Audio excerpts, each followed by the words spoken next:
Welcome to the world of science fiction Neon's Alien. Don't forget to like, subscribe, and tap the notification bell so you never miss a new story from Neon's Alien universe. The alien city of Zarnok 5 never slept. Tall towers touched the sky. Neon lights blinked in 1,000 colors. Flying pods zipped through the air. Everything moved fast, too fast for someone like Alex. Alex was a human. He worked as a mechanic for the city's lower districts. Most aliens didn't like humans. They called them weak and slow and primitive. But Alex didn't care. He kept his head down and did his job. That day, everything changed. It started with a strange sound, a low hum, then a loud boom. The ground shook. Smoke rose from a tower in Sector 9. People screamed. Flying pods crashed. Sirens screamed through the city. Alex dropped his tools and ran toward the smoke. Others ran away, but he ran straight in. "Stop! You can't go there!" An alien guard yelled, but Alex didn't listen. Inside the tower, flames roared. Sparks flew from broken wires. The building was falling apart. He covered his mouth with his shirt and moved carefully through the smoke. Then he heard it. A cry. Faint but clear. "Help! Please!" He followed the sound and found her. An alien girl, maybe 17 years old, trapped under a fallen beam. Her long white hair was covered in dust. Her purple skin was cut and bleeding. She looked up with scared, glowing eyes. "Please, don't leave me," she said in a trembling voice. "I won't," Alex said. He tried to lift the beam, but it was heavy. Too heavy for one man. The fire was getting closer. Time was running out. Alex looked around and saw a broken steel rod. He used it as a lever. Gritting his teeth, he pushed with all his strength. The beam moved, just enough for her to crawl out. He pulled her into his arms and carried her through the burning wreckage. Heat scorched his skin. The floor cracked beneath them. But he didn't stop. Finally, he burst through a broken door and fell to the ground outside. Medics rushed over. The girl was alive. Alex was burned, coughing and tired, but smiling. That's when the guards came. "You are under arrest," one of them barked. "What?" Alex said, confused. "I saved her." "You entered a restricted government facility. That is a crime." Before Alex could speak, they grabbed him and slammed him to the ground. He didn't fight back. He just looked at the alien girl as they dragged him away. Her name was Lyra, the daughter of a powerful alien council leader. She stood weakly, watching her savior disappear into a black transport vehicle. "No," she cried. "He saved me. You can't take him." But the guards didn't care. Orders were orders. A human interfering with royal business, that was dangerous. That was forbidden. Lyra tried to follow, but a tall alien in golden armor stepped in her way. "Return to your family," he said coldly. "Forget the human." Her fists clenched, her eyes filled with tears. "He saved my life." The alien didn't reply. He turned and walked away. As night fell over the city, one thing became clear to Lyra. The system was broken, and she was going to break it. The sky above Zarnok 5 looked calm. Blue stars blinked in silence, but high above in orbit something dark floated. Sky Prison 17. It wasn't a place. It was a warning. No one escaped it. No one talked about it. And no one, especially not a human, was ever meant to be inside it. But Alex was. He sat alone in a cold metal cell. His arms were chained to the wall. The food tray beside him was untouched. He hadn't spoken in 2 days. Not because he was scared, but because he was angry. Not at the aliens, at himself. He saved someone. And this was the reward? In the silence, he remembered her face, Lyra, the way she looked at him when they dragged him away. Scared, sad, and something else. Guilt. Outside the prison cell, giant insect-like guards walked by. They never spoke. Their armor buzzed. Their eyes glowed, orange. They watched Alex like he was a virus that didn't belong. Then, something strange happened. The door to his cell hissed open. But it wasn't a guard. It was her. Lyra. She wore a long royal cloak, her face hidden under a silver hood. She stepped inside and stared at him. "You?" Alex said, shocked. "How did you get here?" "I told them I had rights," she whispered. "I told them I came to speak with the prisoner, the one who saved my life." Alex laughed weakly. "And they believed you?" "No. But I said it in the royal tongue. They can't say no when they think you're angry enough to report them." She stepped closer and knelt by him. "I'm going to get you out," she whispered. "You're kidding," Alex said, confused. "Why?" Lyra looked into his eyes. "Because you didn't have to save me. But you did, and now I'll do the same." Before he could respond, the door opened again. A voice boomed, "Time's up, princess." Lyra stood and calmly walked out, leaving only a tiny silver device behind, a hidden key. In the royal tower, Lyra faced her father. "You disobeyed orders," he snapped. "That human is a danger." "No," she said, voice calm but firm. "He's not a danger. He's the only one who acted like a hero. You are to stay away from him or lose your title." Lyra bowed her head in silence, but in her mind, a decision was made. She would risk her name, her future, her life, because in her heart she knew he didn't belong in a cage, and she would break every rule in the galaxy to free him. The great halls of the Zarnok Palace echoed with music, laughter, and lies. Lyra stood at the center of it all, cloaked in gold, draped in jewels, her smile flawless. To the nobles, she looked like a perfect alien princess, graceful, obedient, silent. But inside, her heart was on fire. No one knew what she had done. No one knew she had walked into the most dangerous prison in the galaxy. And no one saw the tiny, silver key she kept hidden in her hairpin, the one she had left for the human in chains. Every step she took through the palace was a lie. At the edge of the ballroom, a voice whispered, "You seem distracted, Princess Lyra." She turned. It was Commander Thalek, her father's war general. His eyes were sharp, watching her. "I'm just tired," she said softly, keeping her voice sweet. "Or maybe you're hiding something," he said. She smiled. "If I was, you'd be the last to know." Thalek narrowed his eyes, then walked away. Lyra's heart raced, but her face stayed calm. She was playing a dangerous game. But she wasn't playing to win. She was playing to free him. That night, she returned to her private chamber and locked the doors. Behind her massive bed, she pushed aside the wall panel, revealing a hidden terminal. She typed fast. The screen lit up. Prison surveillance, Sky 17. She searched the camera feeds, found his cell. Alex was still there, still waiting, still alive. She opened a secret message box. To Alex from, the girl you saved. You won't be there much longer. I promise. She knew breaking into the prison's systems was treason. If caught, she could be erased from the royal bloodline. But she didn't care. Her mind flashed back to that moment in the fire. How he chose to die for her. A stranger.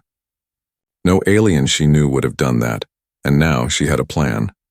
Tomorrow she would request a diplomatic escort to the Sky prison. She would pretend to perform an official inspection. What no one knew was that her inspection team would be made of hacked droids and bribed tech engineers.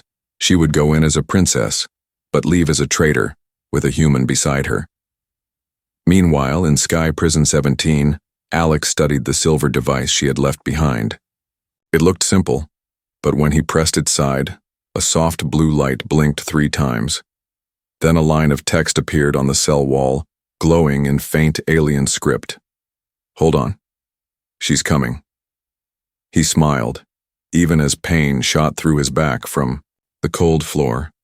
No one had ever come for him before. No one ever cared, but she did.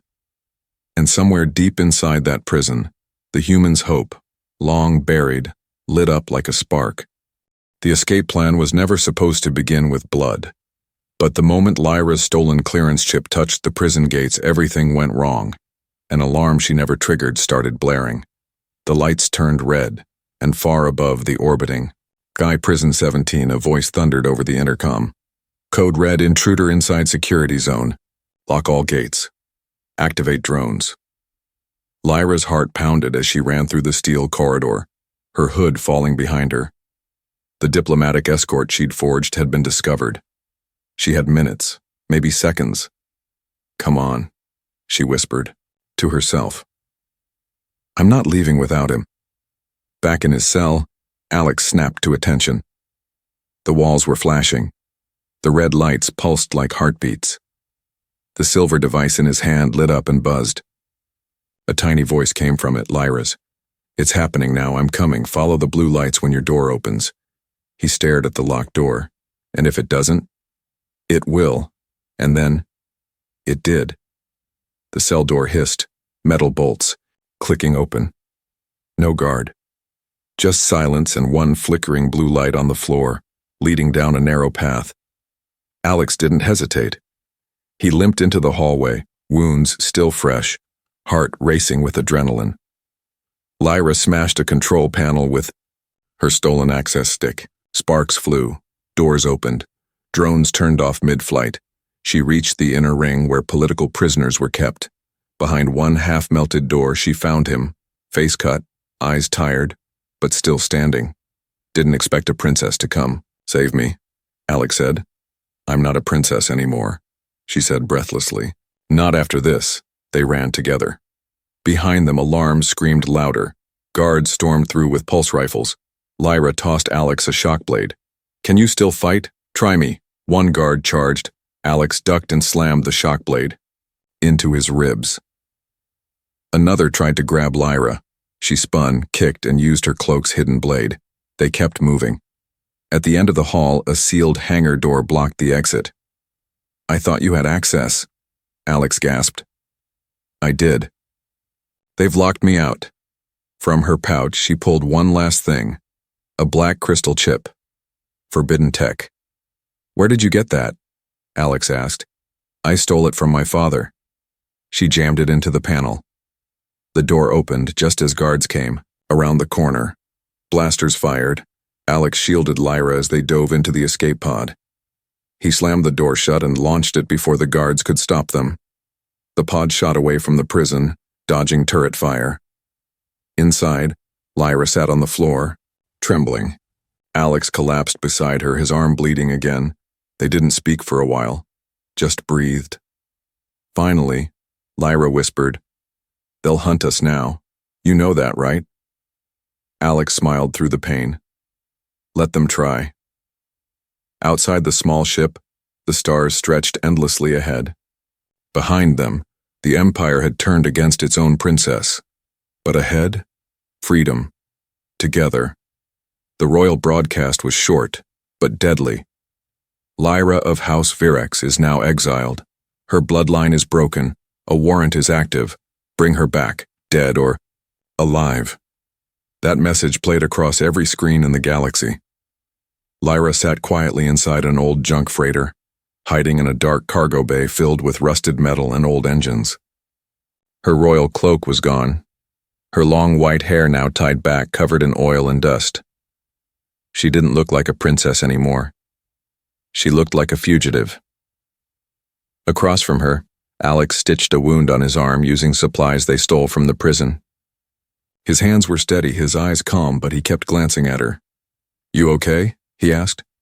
Lyra didn't answer right away. I knew they'd be angry. But not this fast, she finally said. They don't just want you locked up. They want your name erased. I don't care about my name, she whispered. I care about what's right. Alex paused, then nodded. Then we keep moving. But they weren't moving fast enough.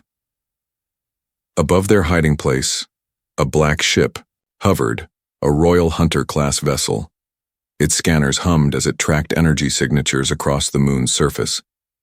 Inside it sat Commander Thalik, the very man Lyra had insulted back at the palace. He stared at the screen.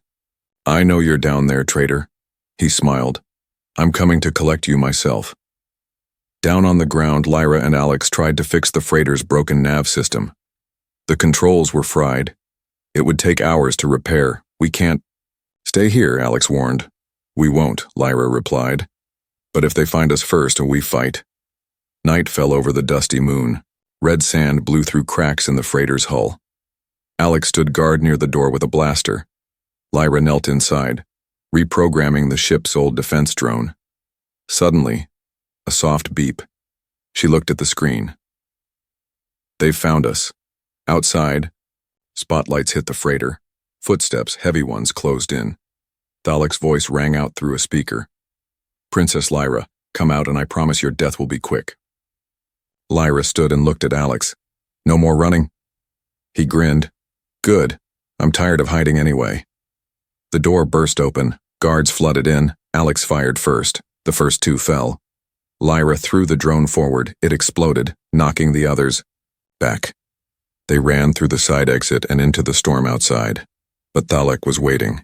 He grabbed Lyra, slammed her to the ground and raised his blade. This is for your betrayal. Bang. Alex shot him in the leg. You touch her again, Alex growled, and I'll end you. Lyra kicked Thalec aside and grabbed Alex's hand. They ran, disappearing into the dunes. Hours later, bleeding and covered in dust, they collapsed inside, a hidden cave system under the moon's surface. Why do you keep risking everything for me? Lyra asked. Alex looked at her, breathing hard. You already know the answer. And she did. Because he had once saved her. Now she was doing the same. Not because of duty, not because of honor, but because they belonged together. The cave was silent, except for the slow, steady drip of water echoing from the stone walls. Alex lay on the cold ground, pale and breathing heavily. The wound on his side was worse than he admitted. Blood soaked through his bandage. His eyes fluttered open, then closed again. Lyra sat beside him, holding a trembling data pad. Her fingers hovered over the screen. One message, one choice. A decision that would end her past forever. Send encryption key to Rebel Command. This action cannot be undone.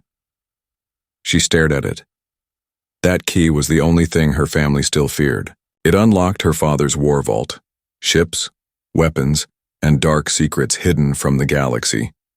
If she gave it up, the rebels would protect Alex. But the price was high. She'd lose her last chance of ever returning home. She'd become the one thing her people hated most, a traitor with human blood on her hands. She looked down at Alex, his lips dry, skin cold. He never asked her for anything. He never begged. Even now, near death, he didn't complain. He had already given her a choice once when he ran into fire to save her. Now it was her turn. She pressed the screen. Send. Far away in deep space, a rebel base lit up with warning lights. Royal encryption. Code received. Activate recovery team. Priority, human asset and Princess Lyra. The message echoed across star systems. The rebels moved fast. Help was coming. Back in the cave, Lyra wrapped her arms around Alex and whispered, You're not dying. I won't let you. He opened his eyes slowly. Did you do it? She nodded, tears falling. Yes. Everything's gone. My title, my name, but I still have you. Alex smiled faintly. Worth it. Hours later, a small rebel ship landed above the caves. Armed soldiers carried Alex aboard. Medics rushed to save him. Lyra stood back, quiet and shaking. The rebel commander approached her. You just changed the balance of power in the galaxy. Why? She didn't hesitate. Because one human showed me what power is, and it's not fear or control, it's choosing to do what's right, no matter the cost. The commander nodded. Then you're one of us now. Lyra stepped onto the ship. She didn't look back, because her old life was over, and what waited ahead was unknown. But it was hers, to shape. The human opened his eyes under a foreign sky. It wasn't Earth. It wasn't Zarnok. It was something new. A rebel medical base carved into the green cliffs of a hidden moon. The air smelled like wet stone and wild flowers. Birds with crystal wings flew above the trees. Alex blinked at the sunlight, confused at first, until a warm hand took his. Lyra stood beside him. No crown, no cloak. Just a soft smile and eyes that didn't belong to a princess anymore. They belonged to someone, free. "You made it," she whispered. "You dragged me across stars to get here," Alex said, his voice weak but steady. "I guess I owed you one." She laughed softly, then sat beside him on the grass. "You don't owe me anything," she said. "You gave me something no one ever had before. A choice." Days passed. The galaxy moved on. News of the princess's betrayal spread fast. Her father declared her dead. Her name was erased from the royal books. But in a quiet valley on that distant moon, no one cared about politics or bloodlines. Here, Lyra was just Lyra, and Alex was alive. Together they started helping the rebels, fixing ships, translating alien tech, training others to survive. But some nights when the stars came out, they sat on the hill together in silence. Alex would look up and say, "Still hard to believe this all happened because I pulled someone out of a fire." Lyra would smile and reply, "No, it happened because you didn't walk away." One evening, as the twin moons rose high, Lyra handed Alex a small carved box. Inside was a thin silver band, a human-style ring. "I know your customs," she said shyly. "I read about them. This means something to you, right?" Alex looked at her, eyes wide. "Yeah, it does." "Then I want you to have it. No titles, no traditions, just this." He took the ring, slid it on, and whispered, "Then this is home." The galaxy never knew what happened to the human who defied a royal order, or the alien girl who gave up everything for him. But somewhere, far from war and noise, they built something stronger than empires, a life, a bond, a quiet place where a human and an alien girl could just be together.